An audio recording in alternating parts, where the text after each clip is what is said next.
ഇത്തവണ കണ്ണൂരിലെ ഹജ്ജ് എംബാർക്കേഷൻ പോയിന്റിൽ നിന്നും 13 സർവീസുകൾ ഉണ്ടാകും.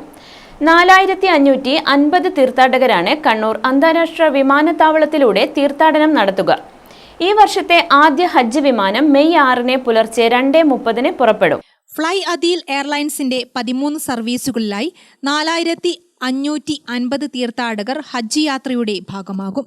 യാത്രയുടെ ഔപചാരിക ഉദ്ഘാടനം മെയ് 5 വൈകിട്ട് 4 വിമാനത്താവളത്തിന് സമീപം സജ്ജീകരിക്കുന്ന ക്യാമ്പിൽ നടക്കും.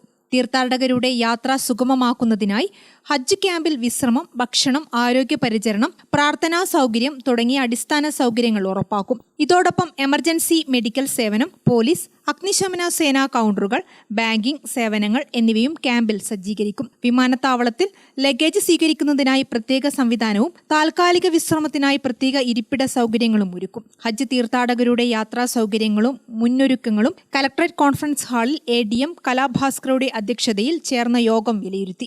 മുൻ വർഷത്തെ പോലെ തന്നെ കൂടുതൽ കാര്യക്ഷമമായി സംവിധാനങ്ങൾ ഏർപ്പെടുത്തി ഹാജിമാരുടെ സുഗമമായ യാത്ര ഉറപ്പുവരുത്തുമെന്ന് ADM വിവിധ വകുപ്പുകൾക്ക് നിർദ്ദേശം നൽകി.